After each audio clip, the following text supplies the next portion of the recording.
আশা করা যায় তোমাদের রব তোমাদের জীবনের সমস্ত গুনাহগুলো মাফ করে। গুনাহ আমাদের জীবনে কম বেশি হয়ে যায়, বাড়ায় না তো, আওয়াজ বাড়ায় না। গুনাহ আমাদের জীবনে কম বেশি গুনাহ হয় অনেকে। সূরা আনআমের 120 নম্বর আয়াতে আল্লাহ বলেন,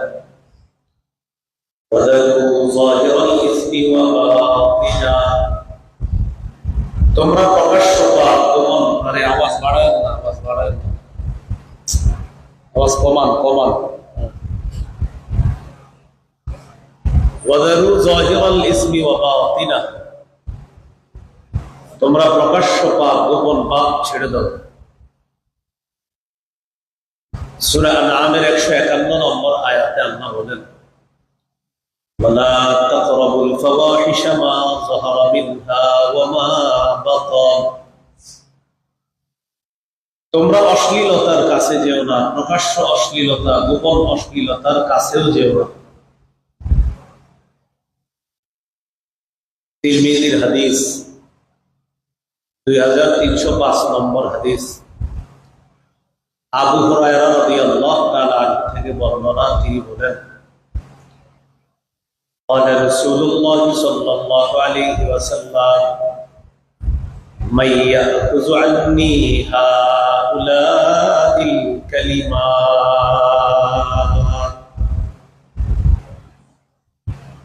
فيعمل بهن أو يعلم من يعمل بهن. فقال أبو هريرة رضي الله تعالى عنه أنا يا رسول الله. একদিন রাসূলুল্লাহ সাল্লাল্লাহু আলাইহি সাল্লাম ঘোষণা করলেন, কে আছো আমার এই কথাগুলো গ্রহণ করবা, নিজে আমল করবা, অন্যদেরকে শিখাইয়া দিবা, তারাও যেন আমল করে, এরকম কে আছে? আবু হুরায়রা রাদিয়াল্লাহু তাআলা আনহু বললেন, হুজুর আমি আছি, আমি আপনার কথা শুনবো, নিজে আমল করব, অন্যকে শিখাইয়া দিব। রাসূলুল্লাহ সাল্লাল্লাহু আলাইহি সাল্লাম তার হাত ধরে তাকে শিখাইতে লাগলেন, ইত্তাকিল মাহারিমা তাকুন আবাদান নাস, তুমি হারাম কাজ কর্ম কথা থেকে বাঁচো, তাহলে মানুষের মধ্যে তুমি সর্বশ্রেষ্ঠ ইবাদত গুজার বান্দা হয়ে যাবে। তুমি হারাম থেকে বাঁচো, অশ্লীল কর্ম কাজ থেকে বাঁচো, হারাম কথা থেকে বাঁচো, তুমি মানুষের মধ্যে সর্বশ্রেষ্ঠ আবেদ হয়ে যাবে। তাহলে কি বললেন? হারাম কাজ থেকে বাঁচতে বললেন, গুনাহ থেকে বাঁচার জন্য বললেন। হাদিস থেকে শিখলাম, গুনাহ থেকে বেঁচে থাকাটাই সর্বশ্রেষ্ঠ একটা ইবাদত। সুবহানাল্লাহ। একজন মানুষ যদি বলেন নফল নামাজ কে পারবে 100 রাকাত পড়তে, তাকে সাইকেল পুরস্কার দেওয়া হবে। হাজারো মানুষ হাত তুলে ওয়াদা করবে এবং তারা 100 রাকাত নফল নামাজ পড়েও ফেলবে, কিন্তু ঘোষণা করেন 24 ঘন্টা একটা সগীরা গুনাহ করা যাবে না, এমন কে কে আছে? তখন দেখবেন 100 জনের মধ্যে একজন পাওয়া বড় মুশকিল হয়ে যাবে। তাহলে নফল ইবাদত 1000 রাকাত করার লোক অনেক পাওয়া যাবে, একটা গুনাহ ছেড়ে দেওয়ার মানসিকতা এই লোক পাওয়া বড় মুশকিল। যে ব্যক্তি সুদ খায় তাকে বলেন আপনি যে আপনি আজকে দিনের মধ্যে 100 রাকাত নফল নামাজ পড়বেন, পড়লে আপনার এই এই উপকারিতা আছে। উনি আপনার ঠিকই কয়েক ঘন্টার মধ্যে 100 রাকাত নফল নামাজ পড়ে আপনাকে দেখায় দিবেন, কিন্তু তাকে বলেন আপনি আগামী 1 সপ্তাহের মধ্যে সুদ ছেড়ে দেন। নফল বলছিলেন একদিন, সুদেরটা বলছেন 1 সপ্তাহ। 1 সপ্তাহ না 1 বছর, 2-3 বছর চলে যাচ্ছে, খালি বলে দেখি কি করা যায়। কি বলবে? দেখি কি করা যায়। তাহলে আপনি নফল ইবাদত কোন মানুষকে করানো অনেক সহজ, একটা গুনাহ ছাড়ানো অনেক কঠিন। এই জন্য রাসূলুল্লাহ সাল্লাল্লাহু আলাইহি সাল্লাম বলেন, হারাম কাজ থেকে বাঁচো, তুমি মানুষের মধ্যে সর্বশ্রেষ্ঠ আবেদ, আল্লাহ ইবাদতকারী বান্দা।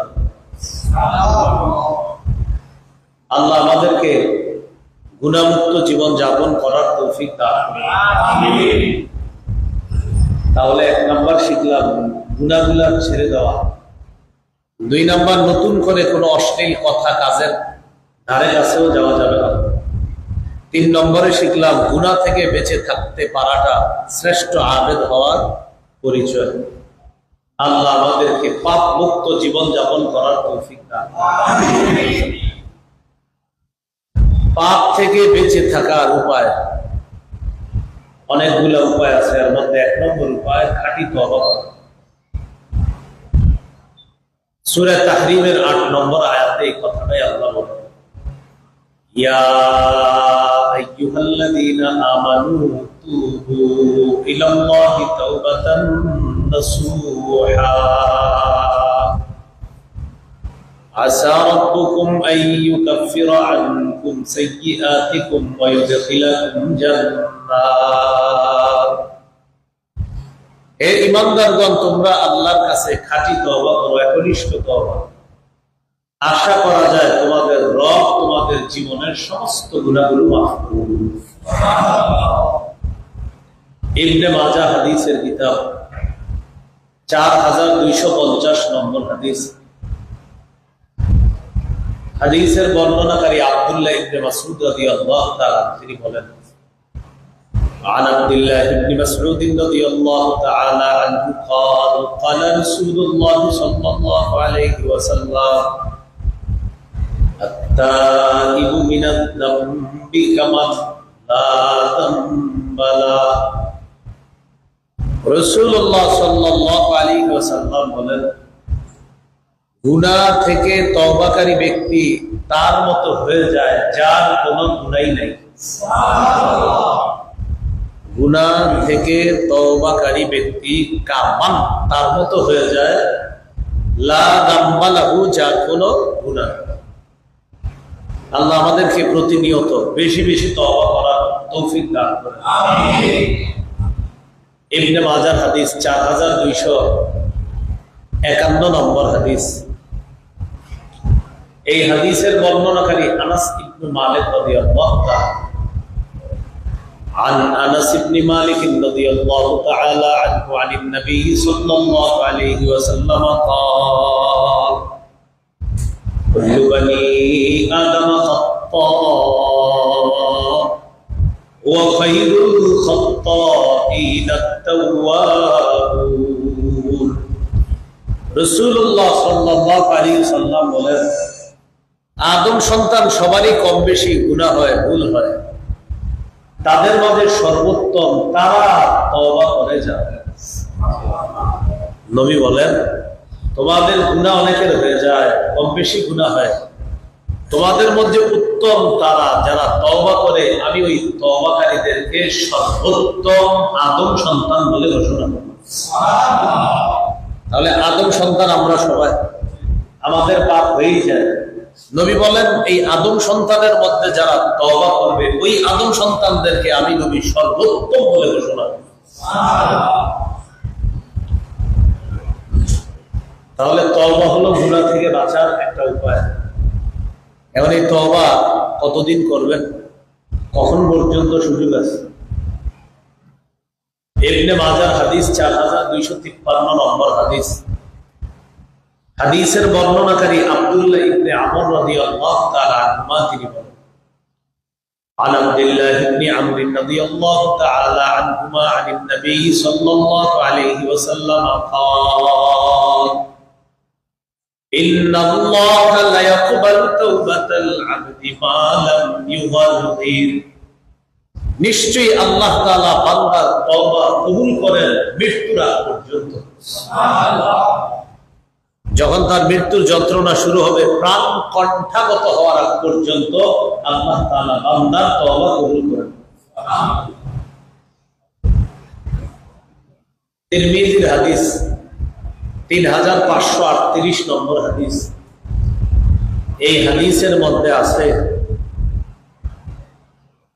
এক ব্যক্তি সফরে বের হয়েছে বাহন নিয়ে। বাহনের মধ্যে তার খানা আছে, তার পানি আছে, বাহনের মধ্যে তার সফরের সরঞ্জামাদি আছে। সফর করবে, যেই সমস্ত পাথেয় প্রয়োজন এগুলা তার কাছে আছে। তিনি কোথায় আছে? বাহনে। সফর করতে করতে এক পর্যায়ে তিনি ক্লান্ত হয়ে গেলেন। ক্লান্ত হয়ে যাওয়ার পর ক্লান্ত শরীরকে একটু বিশ্রাম দেওয়ার জন্য তিনি সফরের যাত্রাটা বিরতি দিলেন। যাত্রা বিরতি দেওয়ার পর তিনি বাহন থেকে নেমে এক জায়গায় বসলেন। বসার পর তার চোখের মধ্যে নিদ্রা এসে যায়। তন্দ্রা নিদ্রা এসে যাওয়ার পর ঘুমায় গেছে। ঘুম থেকে চোখ মেলার পর দেখে কি তার বাহনটা হারিয়ে গেছে। খানাও গেল, বাহনের উপরে পানি ছিল, পানিও গেল, সরঞ্জামাদি ছিল, সব গেল। সফর করবে যে অর্থ দরকার, সফরে টাকা পয়সা, ওই যুগে আপনার স্বর্ণ মুদ্রা এগুলো দরকার, সব হারিয়ে গেছে। এখন তিনি চিন্তা করলেন আমি কি করব। তখন চিন্তা করলেন বাকি পথ সফর করব নাকি বাড়িতে ফিরে যাব। তখন তিনি চিন্তা করে দেখলেন বাকি পথ সফর করার জন্য যেই পরিমাণ খানা দরকার, পানি দরকার, সফরের সরঞ্জাম দরকার, এগুলো তার কাছে নাই। রয়ে গেল আরেকটা অপশন, বাড়িতে আসা। এবার দেখলেন বাড়ি থেকে এই পরিমাণ সফর করে চলে আসছেন তিনি, যে এখান থেকে বাড়িতে যাওয়ার জন্য যে পরিমাণ শক্তি সঞ্চয় করা দরকার তার শরীরে, ওই শক্তি সঞ্চয় করার মতো খানা, পানি আর সফরের যে পাথেও আছে, সরঞ্জাম আছে, এগুলো।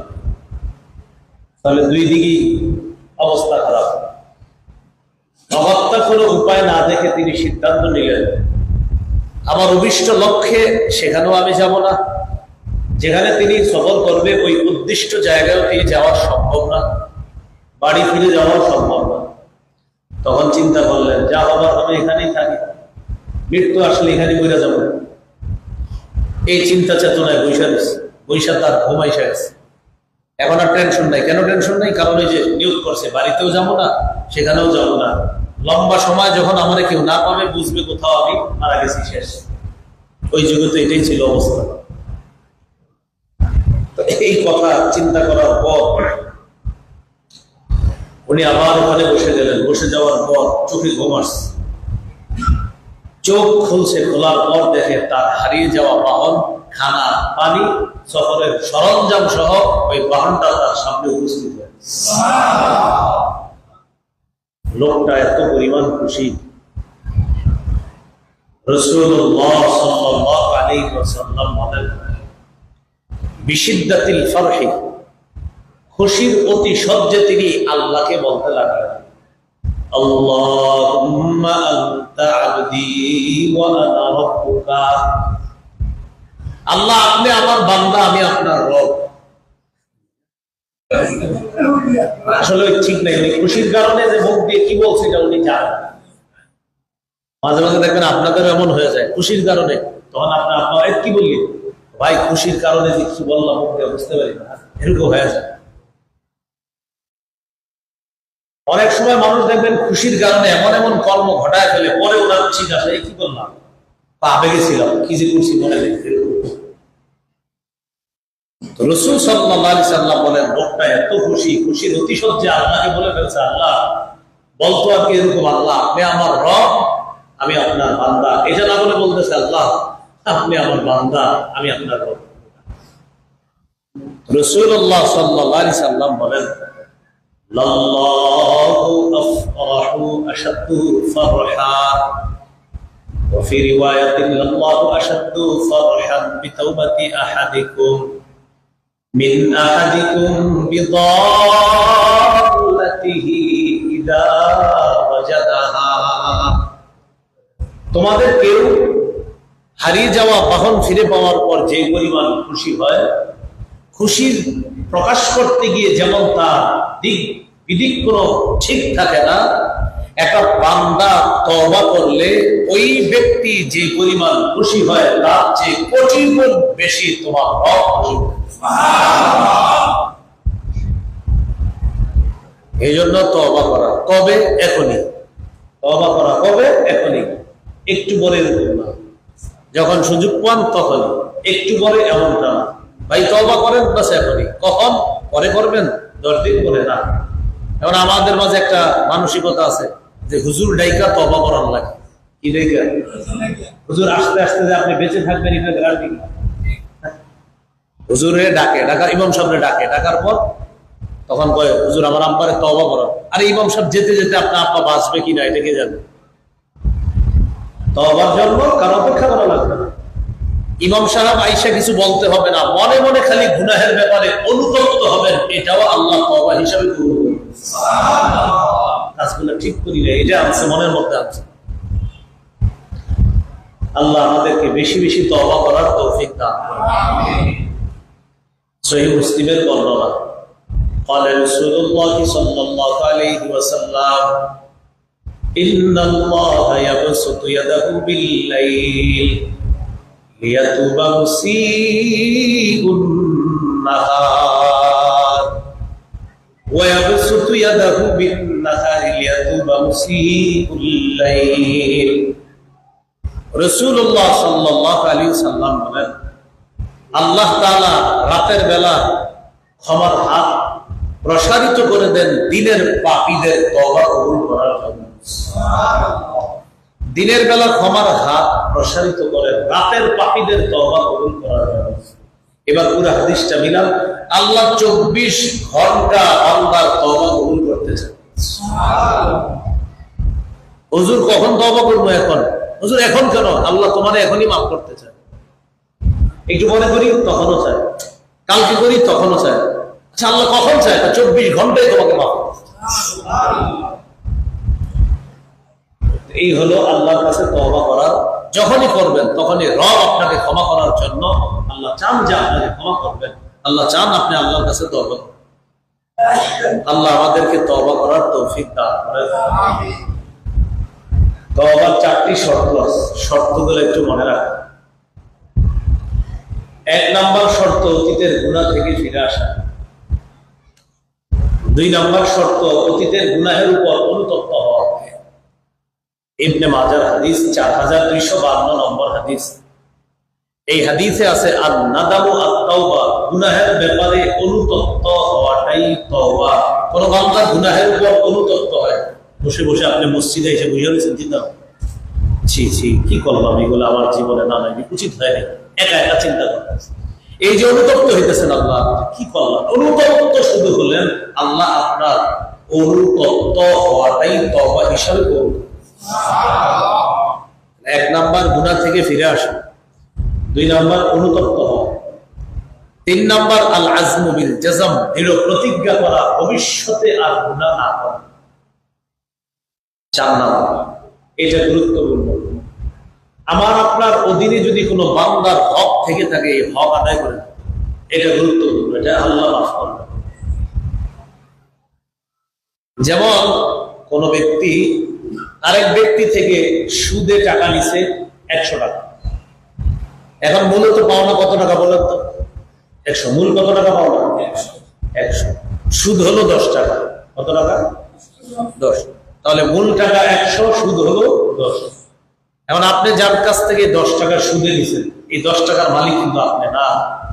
ওই বেচারা হয়তো আপনি তাকে বাধ্য করছেন, বেচারা ঋণ পায় না, সুদ ছাড়া পায়, আপনার কাছ থেকে বাধ্য হয়ে নিছে, কিন্তু আপনি যে তার 10টি টাকা সুদের অংশ হিসাবে নিয়েছেন, এই 10 টাকার মালিক কিন্তু এখনো তিনি, আপনি না। টাকাটা পরিশোধ করে দেন তারা। কথা কি বুঝে আসছে? এই হক ওই বান্দা আপনাকে না মাফ করা পর্যন্ত আল্লাহ কিন্তু মাফ করবে না। তাহলে বান্দার হক আমার আপনার জিম্মায় থেকে থাকলে এটা আদায় করে দাও, এটা 4 নাম্বার।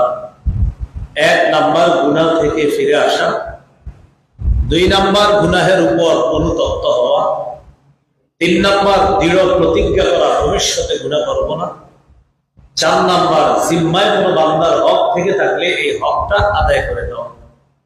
আল্লাহ আমাদের সকলকে শর্তগুলা পূরণ করে খাঁটি তওবা করার তৌফিক দান। আমিন। গুনাহ মুক্তির 2 নাম্বার উপায়, বেশি বেশি ইস্তেগফার পাঠ করা। 1 নাম্বার হলো খাঁটি তওবা করা, 2 নাম্বার ইস্তেগফার পাঠ করা। ইস্তেগফার সংক্ষেপেও করতে পারেন, আস্তাগফিরুল্লাহ আস্তাগফিরুল্লাহ, আস্তাগফিরুল্লাহ। ইস্তেগফার যত বেশি করবেন, কলবের ময়লা তত বেশি দূর হয়ে কলবটা একদম পরিষ্কার হয়ে যাবে। সূরা আলী ইমরানের 135 নম্বর আয়াতে আল্লাহ বলেন, ওয়াল্লাযীনা ইযা ফাআলু ফাহিশাতান আও যালামু আনফুসাহুম যাকারুল্লাহ ফাস্তাগফিরু লিযুনুবিহিম ওয়া মান ইয়াগফিরুয যুনুবা ইল্লাল্লাহ ওয়ালাম ইউসিররু আলা মা ফাআলু ওয়া হুম ইয়ালামুন ওয়াল্লাযীনা ইযা ফাআলু ফাহিশাতান আও যালামু আনফুসাহুম, যারা কোনো অশ্লীল কর্ম করে ফেলে অথবা গুনাহের মাধ্যমে নিজের উপর জুলুম করে ফেলে, খারাপ কাজ করে ফেলছে, যাকারুল্লাহ, সাথে সাথে আল্লাহরে মনে পড়ছে। খারাপ কাজ করছে, সাথে সাথে আল্লাহ কি করল। 3 নাম্বার, ফাস্তাগফিরু লিযুনুবিহিম, সাথে সাথে আল্লাহর কাছে ক্ষমা চাইছে। আস্তাগফিরুল্লাহ, 1 নাম্বার গুনাহ হয়ে গেছে, 2 নাম্বার আল্লাহকে মনে পড়ছে, 3 নাম্বার সাথে সাথে আল্লাহর কাছে ক্ষমা চায়।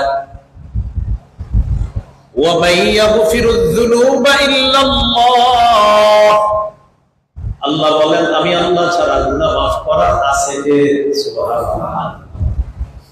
এরপরে 4 নাম্বার, ওয়ালাম ইউসিররু আলা মা ফাআলু ওয়া হুম ইয়ালামুন, জেনে বুঝে ভবিষ্যতে এই গুনাহ বারবার করে না। এই আয়াতে 4টা কথা। 1, গুনাহ হয়ে গেছে, 2, সাথে সাথে আল্লাহরে মনে করলেন, 3, ক্ষমা চাইলেন, 4, আপনি বারবার এটা করেন না। আল্লাহ বলেন তো তোমার গুনাহ আমি আল্লাহ মাফ করবো না, তো আমি আল্লাহ ছাড়া গুনাহটা মাফ করবে কি? আমি তো মাফ। হাদিসে কুদসির মধ্যে আল্লাহ বলেন, আন্নাবা আব্দি যামবা ওয়া আলিমা আন্না লাহু রাব্বা ইয়াগফিরুয যামবা, আমার বান্দার গুনাহ হয়ে যাওয়ার পর সে সাথে সাথে এটা মনে করে আমার একজন রব আছে যিনি আমাকে মাফ করে দিবেন, তাই আমার কাছে ক্ষমা চায়। ফেরেশতারা সাক্ষী থাকো, আমার বান্দার গুনাহ হয়ে যাওয়ার পর ও এটা জানে যে ওর গুনাহ মাফ করার জন্য একজন রব আছে, তাই এই রবের কাছে ক্ষমা চেয়েছে, তো আমার কাছে ক্ষমা চেয়েছে, তোমরা সাক্ষী থাকো, ওকে আমি মাফ করব। তাহলে 2 নাম্বার, ইস্তেগফার বেশি বেশি করা। এখন কথা হলো, ইস্তেগফার বেশি করবেন নাকি সুবহানাল্লাহ বেশি করবেন? কাপড়ে ময়লা থাকলে সাবান, কাপড় পরিষ্কার থাকলে আতর, কলবে ময়লা থাকলে ইস্তেগফার। লম্বা সময় ইস্তেগফার পড়ে কলবটা সাফ করবেন। এবার ওই পরিষ্কার কলব সুবহানাল্লাহর মাধ্যমে আতর লাগবে। ইস্তেগফার দিয়ে এটাকে পরিষ্কার করতে হবে। আস্তাগফিরুল্লাহ, পরিষ্কার, আস্তাগফিরুল্লাহ, পরিষ্কার হচ্ছে। পরিষ্কার হতে হতে হতে হতে এবার কলবটা আশা করা যাচ্ছে যে কিছুটা পরিষ্কার। এখন সুবহানাল্লাহর মাধ্যমে এই কলবের সৌন্দর্যতা বাড়াবে।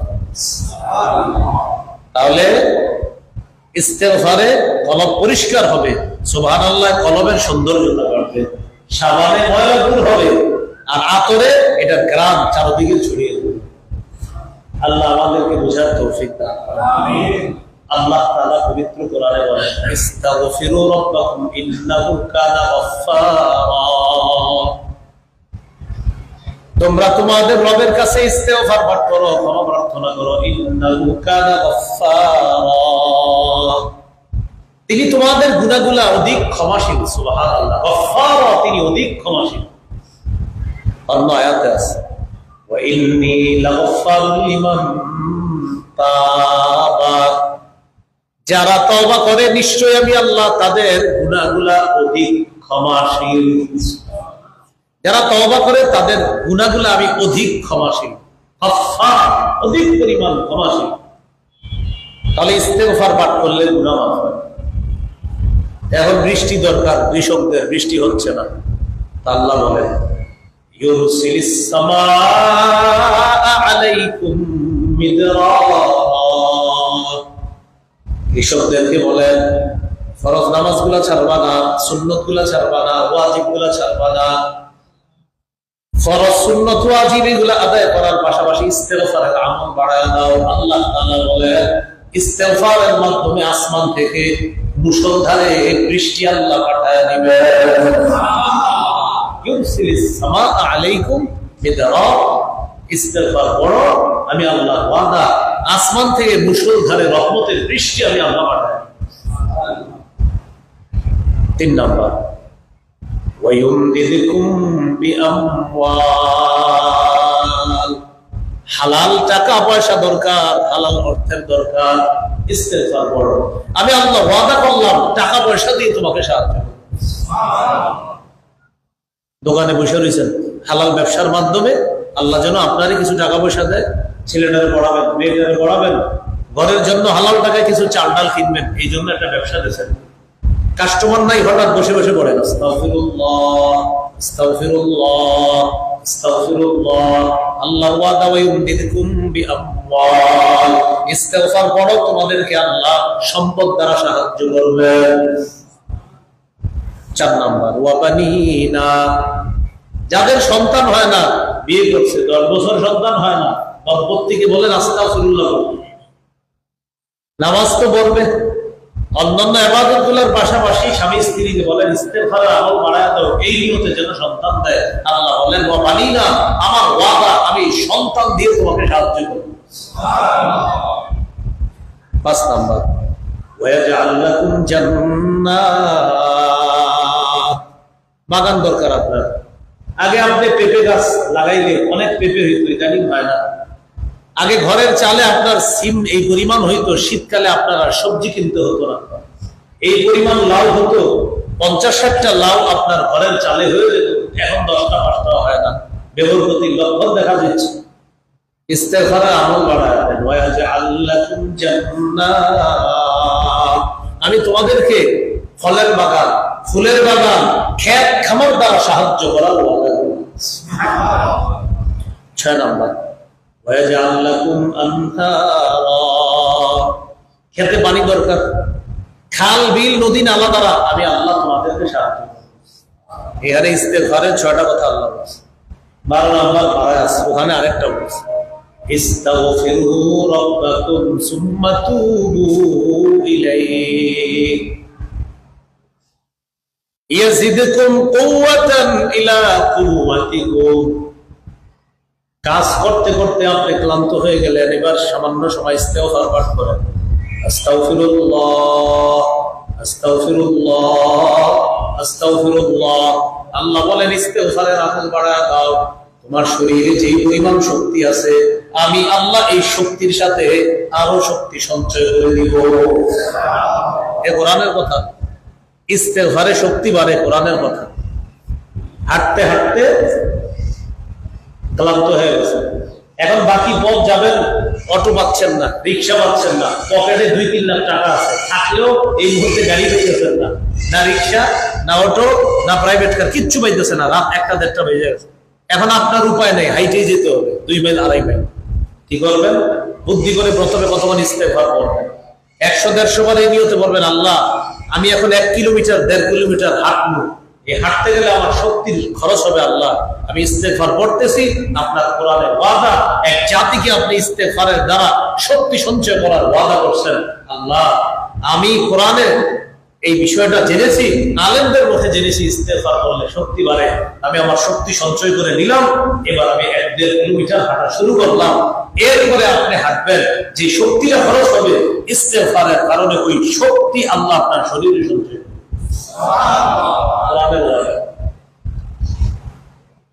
তাহলে আমাদের 2 নম্বর আলোচনা গেল গুনাহ মাফের 2 নম্বর উপায় ইস্তেগফার পাঠ করা। গুনাহ মাফের 3 নম্বর উপায়, এটা আমার সাথে একটু বললে মনে থাকবে, বলেন ক্ষমা পাওয়ার আশায় বারবার ক্ষমা চাওয়া, ক্ষমা পাওয়ার আশায় বারবার ক্ষমা চাওয়া। মাগরিবের পরে দোয়া করছেন, অনেক সব মুসল্লি চলে গেছে, ওই মসজিদের কোনায় বসে বসে বলছেন আল্লাহ আমি যে কত বড় পাপী এটা আপনি জানেন, আর কেউ জানেন, এইগুলো অনেকক্ষণ বলছেন। আপনার আশা আল্লাহ আপনাকে মাফ করবে। আবার আসার পরে এরকম চুপি চুপি দোয়া করছেন।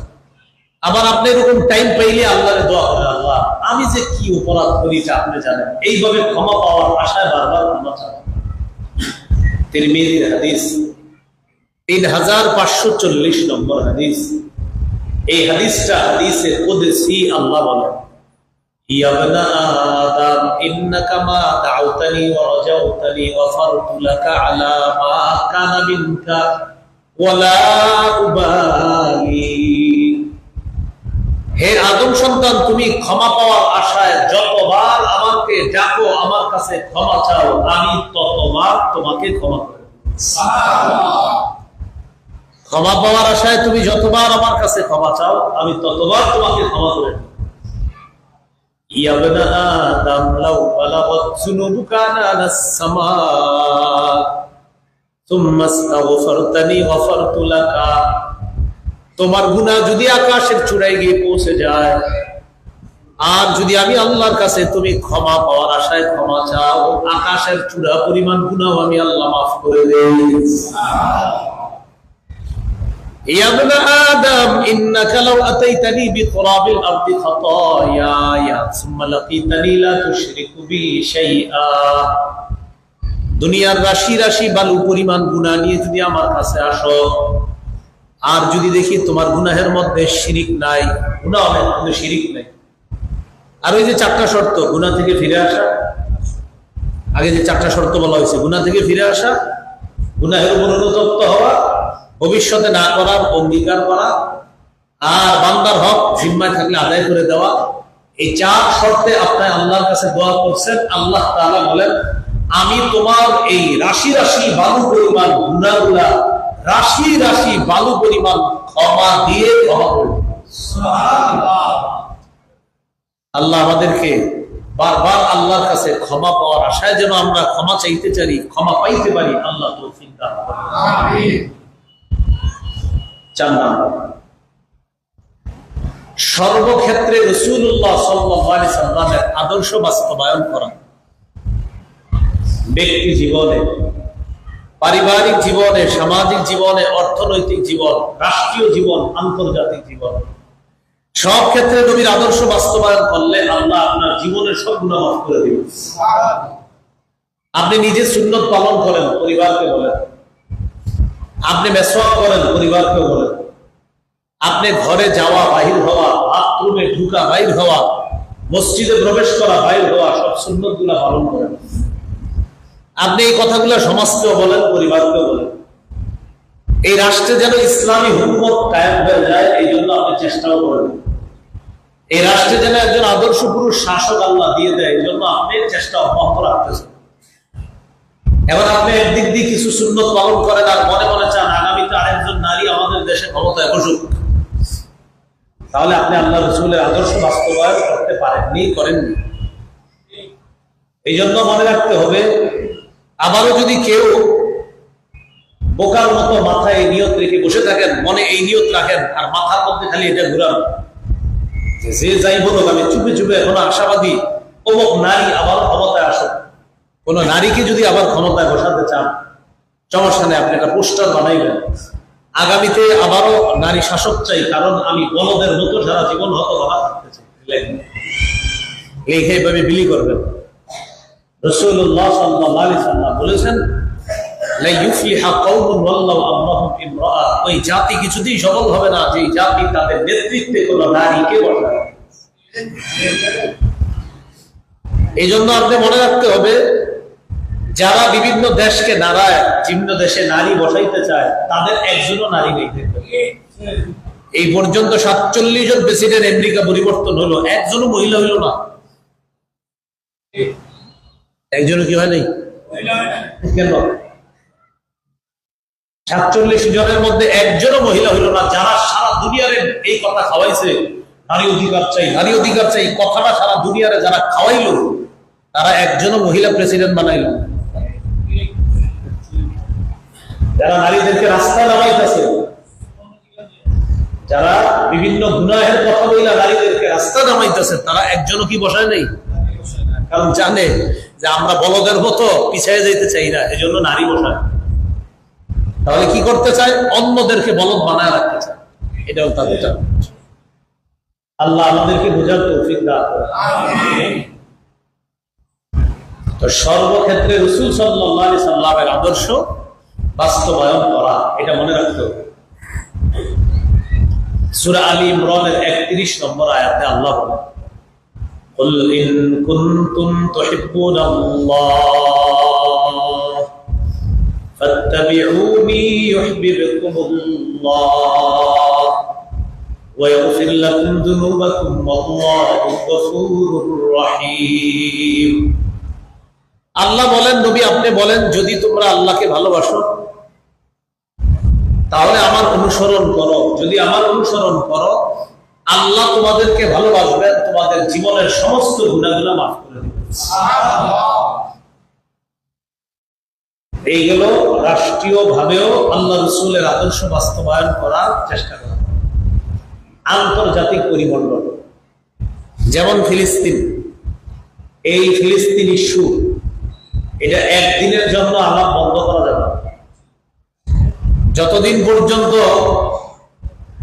অত্যাচারী হায়নাদারদের পাশবিক আচরণ থেকে মুসলমান মুক্তি না পাবে, ততদিন পর্যন্ত আমরা মুসলমানরা এই আলোচনা বন্ধ করতে পারি। হাদিসের ভাষ্য অনুযায়ী ফিলিস্তিনের মুসলিম ভাই বোনেরা তারা আমাদের দেহের অংশ। আমাদের দেহের অংশ হায়নাদের পাশবিক আচরণে আজ ক্ষত বিক্ষত দেহের অংশ হিসাবে আমরাও আঘাতপ্রাপ্ত। এই জন্য আগামী 12 এপ্রিল আমাদের মুসলিম ভাইদের পক্ষে হায়নাদের পাশবিক আচরণের বিরুদ্ধে ইতিহাসের স্মরণকালের এক প্রতিবাদ সভা অনুষ্ঠান অনুষ্ঠিত হবে ইনশাআল্লাহ। 12 এপ্রিল 3টায় ঢাকার শাহবাগ থেকে প্রতিবাদ র্যালি বের হবে, মানিক মিয়া এভিনিউ পর্যন্ত সেটা যাবে। যাদের একান্ত কোনো প্রয়োজনীয়তা সেদিন না থাকবে, আমরা সশরীরে উপস্থিত হওয়ার চেষ্টা করি। মনে থাকবে তো ইনশাআল্লাহ? তো বলছিলাম 4 নাম্বার, সর্বক্ষেত্রে রাসূল সাল্লাল্লাহু আলাইহি সাল্লামের আদর্শ বাস্তবায়ন করা। আল্লাহ তৌফিক দান করেন। 5 নাম্বার, আযান দেওয়া। গুনাহ মাফের 5 নাম্বার উপায় আযান দেওয়া। মুয়াজ্জিন সাহেব আযান দিলে তার আযানের আওয়াজ চারদিকে যেই পরিমাণ পর্যন্ত যায়, সেই পরিমাণ গুনাহ আল্লাহ তাকে মাফ করে।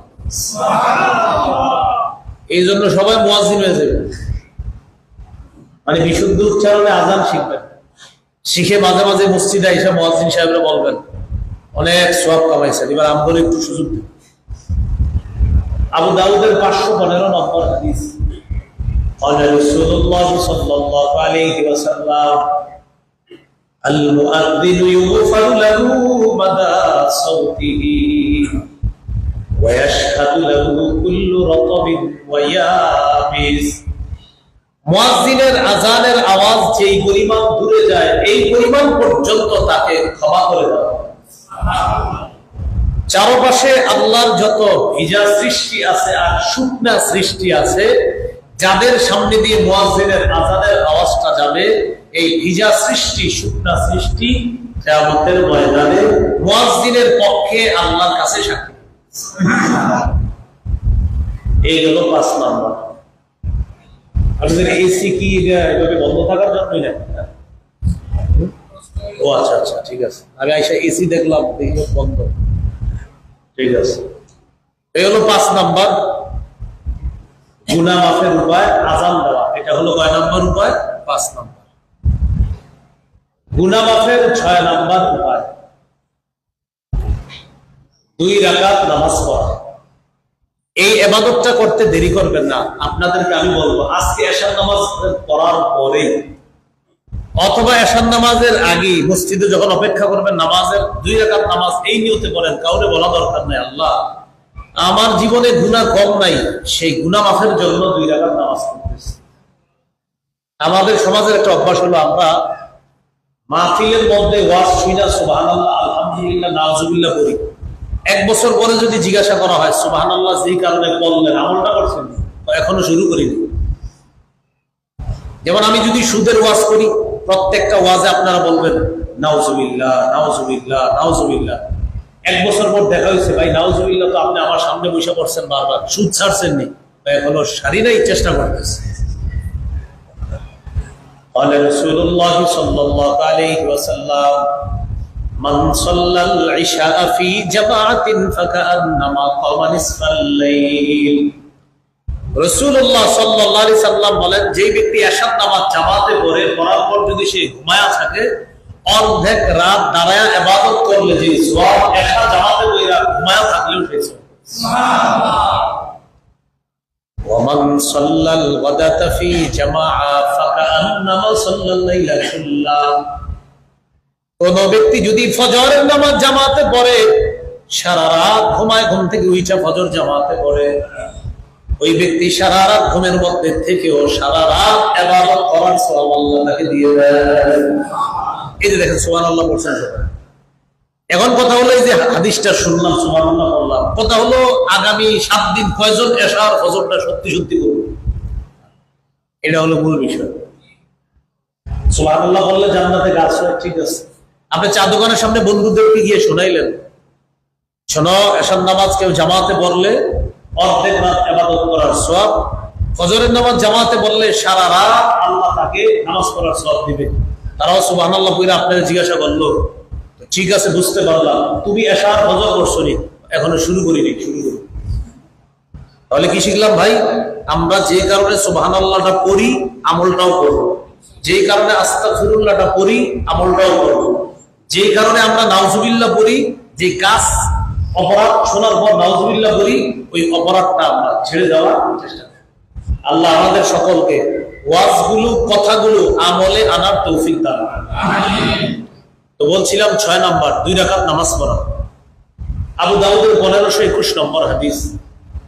قال رسول الله صلى الله عليه وسلم ما من عبد يذنب ذنبا يحسن الطهور فيقوم فيصلي ركعتين إلا غفر الله له ذنبا। কোন ব্যক্তির পাপ হয়ে গেছে, পাপ হয়ে যাওয়ার পর ওই ব্যক্তি ওযু করে 2 রাকাত নামাজ পড়ছে, নবীজি বলেন নামাজ শেষ, গুনাহ শেষ। সুবহানাল্লাহ। আল্লাহ তার গুনাহ মাফ করে দেন। হলো 6 নাম্বার। 7 নাম্বার, নিয়মিত 5 ওয়াক্ত নামাজ পড়া। নিয়মিত 5 ওয়াক্ত নামাজ পড়া গুনাহ মাফের উপায়। যারা প্রতিদিন 5 ওয়াক্ত নামাজ পড়বে, এই নামাজের মাঝে যে গুনাহগুলো হয়, ফজর থেকে জোহর, জোহর থেকে আসর, আসর থেকে মাগরিব, মাগরিব থেকে এশা, মাঝে আমাদের অনিচ্ছায় শয়তানের ধোঁকায় কিছু ভুল হয়ে যায়, এই নামাজের কারণে তাদের ভুলগুলো আল্লাহ মাফ করে। সুবহানাল্লাহ। সহিহ বুখারীর 526 নম্বর হাদিস।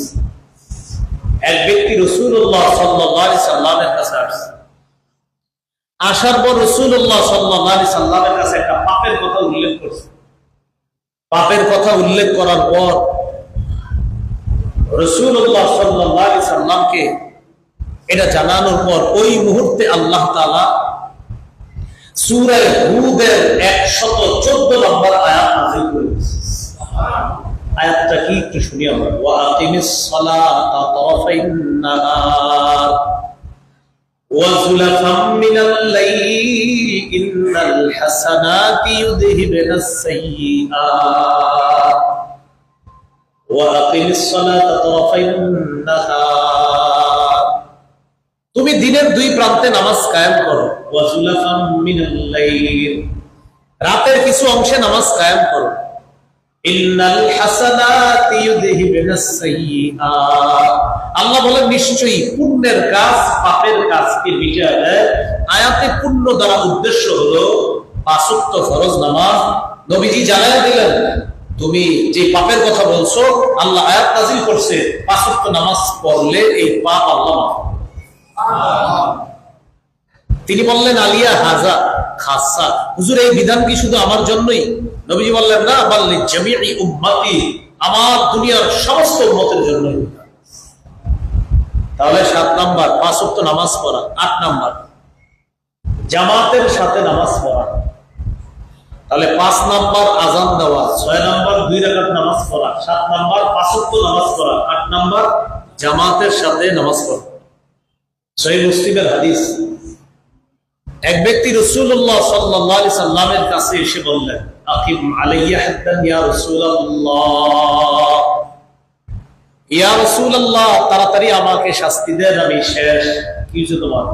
হুজুর, আমি এমন পাপ করছি, আপনি আমারে তাড়াতাড়ি বিচার করে পবিত্র করেন।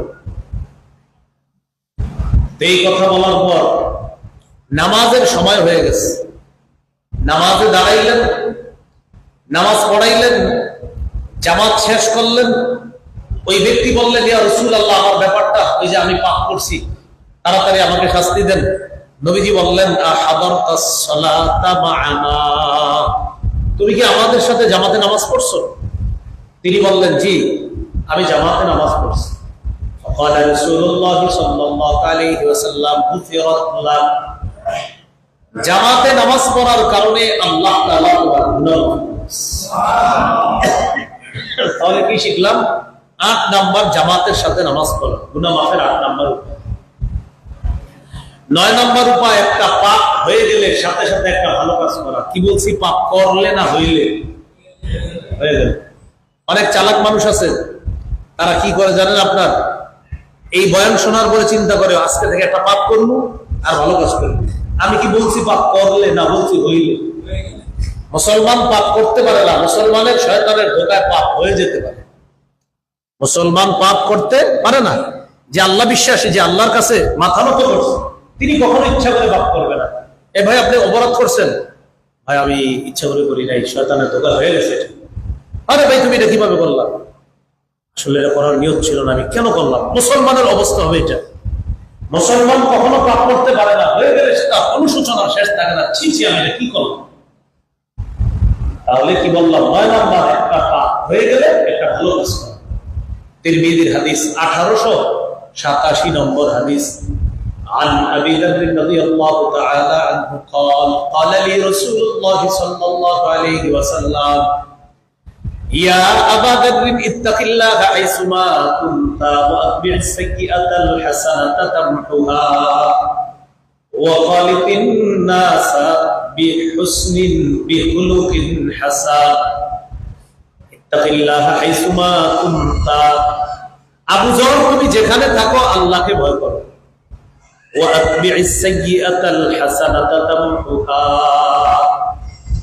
একটা পাপ হয়ে গেলে ভালো কাজ করবা, তোমার এই ভালো কাজটা তোমার পাপ কাজটাকে মিটে যাবে। وخالق الناس بخلق حسن, তুমি মানুষের সাথে উত্তম আচরণ করবা। এই হাদিসের 3টা গুরুত্বপূর্ণ নসিহত। 1 নাম্বার, আবু যর, যেখানে থাকো আল্লাহকে ভয় করো। 2 নাম্বার, পাপ হয়ে গেলে একটা ভালো কাজ করবা। 3 নাম্বার, মানুষের সাথে উত্তম আচরণ করবা। এই অসাধারণ 3টা উপদেশ আমাদের জীবনে বাস্তবায়ন করার তৌফিক দান করুন। আমিন। 3টার মধ্যে একটা হলো কি? পাপ হয়ে গেলে ভালো কাজ করা। তাহলে গুনাহ মাফের 9 নাম্বার উপায়। গুনাহ মাফের 10 নাম্বার উপায়, জিকিরের মজলিসে বসা। আপনারা যে মজলিসটাতে বসে আছেন, এটা জিকিরের মজলিস। সম্ভবত নামাজের পরেও আলোচনা হবে, না? নামাজের পরে ইফতেতাহ হবে, সবক অনুষ্ঠান হবে, আল্লামা মুফতি ইবনুর রহমান সাহেব আসবেন। সেই অনুষ্ঠানটাও জিকিরের মজলিস। এই জিকিরের মজলিসে যারা বসবেন, আল্লাহ তাদের জীবনের গুনাহ মাফ করবেন। সহিহ বুখারীর বর্ণনা 6408 নম্বর হাদিস। قال رسول الله صلى الله عليه وسلم إن لله ملائكة يطوفون في الطرق يلتمسون أهل الذكر। আল্লাহর কিছু মনোনীত ফেরেশতা আছে, তারা দুনিয়ার রাস্তায় অলিতে গলিতে ঘুরতে থাকে আর জিকিরের মজলিস খুঁজতে থাকে। فإذا وجدوا قوما يذكرون الله تنادوا هلموا إلى حاجتكم। যখন তারা কোনো জিকিরের মজলিস পেয়ে যায়, একদল ফেরেশতা অন্য ফেরেশতাদেরকে বলে, আসো, যে মানুষগুলো নামাজ পড়তেছিলাম জামিয়া ইসলামিয়া দারুল উলুম বদরপুর, ওই মাদ্রাসা প্রাঙ্গণে মসজিদ আছে, ওই মসজিদের মধ্যে ওই জিকিরকারী দলটাকে আমরা পেয়ে গেছি, আসো, তোমরাও আসো। সব ফেরেশতারা এখানে জড়ো হয়। এই আপনাদের এই মানুষগুলাকে এই মুহূর্তে ফেরেশতারা বেষ্টন করে, আল্লাহর কসম, আল্লাহর আসমান পর্যন্ত তুলে আল্লাহ তাআলা ফেরেশতাদেরকে বলে, মাযা ইয়াকুলু ইবাদি, আমার বান্দারা এখানে বসে কি করে, কি বলে, আল্লাহ সব জানে, জিজ্ঞাসা করে। ফেরেশতারা বলে ইউসাব্বিহুনাকা, তারা সুবহানাল্লাহ বলে। কি বলে? আমরা সুবহানাল্লাহ বলছেন না অনেকবার। ওয়া ইয়াহমাদুনাকা, তারা আলহামদুলিল্লাহ বলে, বলছি না? ওয়া ইউমাজ্জিদুনাকা ওয়া ইউকাব্বিরুনাকা ওয়া ইউমাজ্জিদুনা, তারা মাঝে মাঝে সুবহানাল্লাহ বলে, আলহামদুলিল্লাহ বলে, আল্লাহু আকবার বলে, আপনার দত্ত বর্ণনা করে। একজন ভালো কিছু বলতে থাকে, অন্যরা ভালো কিছু শুনতে থাকে। হয়তো আপনার বাণী শুনতেছে তারা, না হয় আপনার নবীর বাণী শুনতেছে। এই কাজই চলতেছে তাদের মাঝে, কখনো সুবহানাল্লাহ, কখনো আলহামদুলিল্লাহ, কখনো আল্লাহু আকবার। আল্লাহ তারা আপনাকে নিয়ে ব্যস্ত আছে। তো আল্লাহ বলে, তারা কি আমাকে দেখছে? ফেরেশতারা বলে না। দেখলে কি করতো? তখন বলে, আল্লাহ যদি দেখতো তাহলে এই তাসবিহ পড়ার মাত্রা আরো বাড়ায়। মাদা ইয়াসআলুনানি, তারা আমার কাছে কি চায়? ফেরেশতারা বলে, ইয়াসআলুনাকাল জান্নাতা ওয়া ইয়াতাআওয়াযুনা বিকা মিনান নার, তারা জান্নাত চায়, জাহান্নাম থেকে বাঁচতে চায়।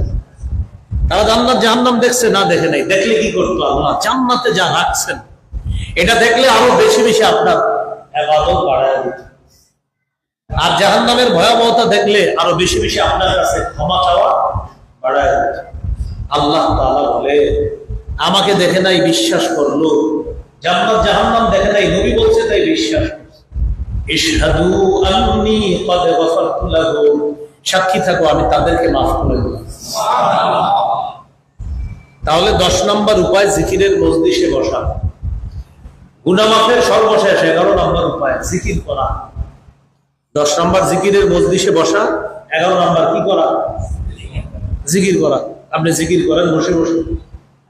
قال رسول الله صلى الله عليه وسلم احب الكلام الى الله اربع, আল্লাহর কাছে 4টি কথা সবচেয়ে পছন্দের। বলেন তো আল্লাহর কাছে কয়টি বাক্য সবচেয়ে পছন্দের? সবাই বলি সুবহানাল্লাহ, আলহামদুলিল্লাহ, লা ইলাহা ইল্লাল্লাহ,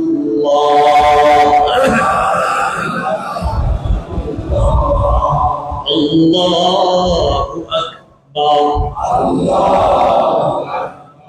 সুবহানাল্লাহ, আলহামদুলিল্লাহ,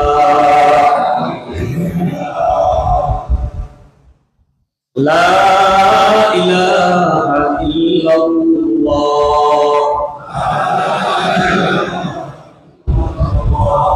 আল্লাহু আকবার। এই 4টার মধ্যে আবার শ্রেষ্ঠ কোনটা? قال رسول الله صلى الله عليه وسلم أفضل الذكر لا إله إلا الله, সবচেয়ে শ্রেষ্ঠ জিকির হলো লা ইলাহা ইল্লাল্লাহ। এবার আমার সাথে বলেন, বলেন ধীরস্থির ভাবে বিশুদ্ধ উচ্চারণে এই জিকির করতে হবে। বুলেটের গতিতে করা যাবে না। কিসের মতো? সালাম ফিরানোর পরে দেখবেন অনেকে আসসালামু আলাইকুম, আসসালামু আলাইকুম,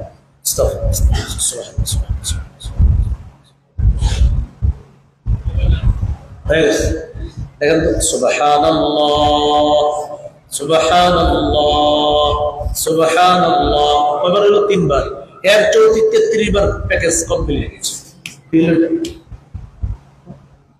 হয়ে গেছে। আপনি 3 বার পড়ছেন মাত্র।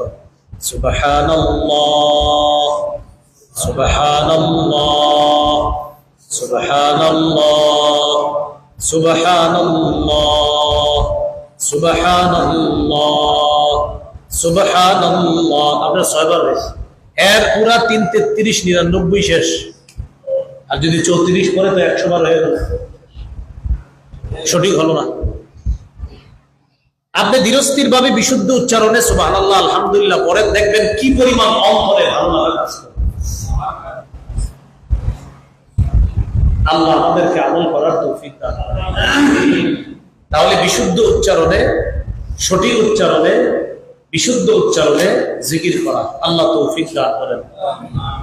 এবার আমার সাথে একটু বলেন, বলেন 5 ওয়াক্ত ফরজ নামাজের পর সুবহানাল্লাহ 33 বার,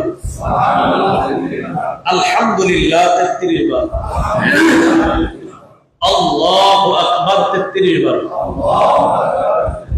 3-33 99 বার পড়ার পর 100তম বারে এই দোয়াটি পড়ব, লা ইলাহা ইল্লাল্লাহু ওয়াহদাহু লা শারীকা লাহু লাহুল মুলকু ওয়া লাহুল হামদু ওয়া হুয়া আলা কুল্লি শাইইন কাদির।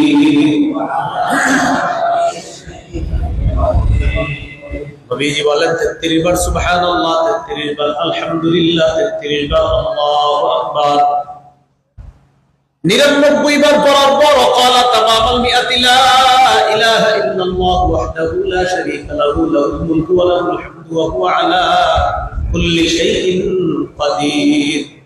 100তম বারে এই দোয়াটা যে ব্যক্তি পড়বে, গুফিরাত খাতায়া ওয়া ইন কানা মিসলা যাবাদিল বাহরি, সমুদ্রের ফেনা পরিমাণ গুনাহ মাফ করে দাও।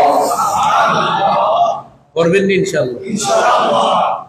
আরেকটা সহিহ বুখারীর বর্ণনা 6405 নম্বর হাদিস, قال رسول الله صلى الله عليه وسلم من قال سبحان الله وبحمده في اليوم 100 مرة, কোন ব্যক্তি যদি নিয়মিত 100 বার এই তাসবিহটা পড়ে, সুবহানাল্লাহি ওয়া বিহামদিহি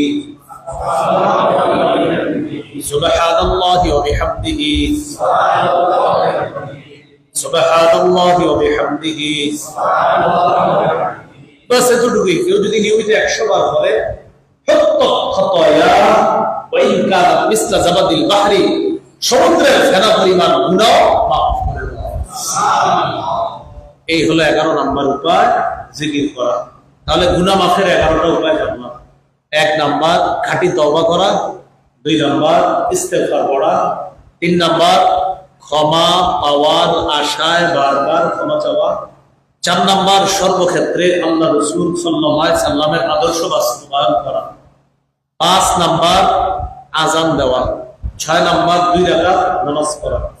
এটা কবে? আগামী বছর চেষ্টা করা, আজকে আমল করা। 7 নাম্বার 5 ওয়াক্ত নামাজ পড়া, 8 নাম্বার জামাতের সাথে নামাজ পড়া, 9 নাম্বার গুনাহ করে ফেললে ভালো কাজ করা। গুনাহ করে ফেললে হ্যাঁ হয়ে গেল, গুনাহ হয়ে গেলে 9 নাম্বার গুনাহ হয়ে গেলে ভালো কাজ করা।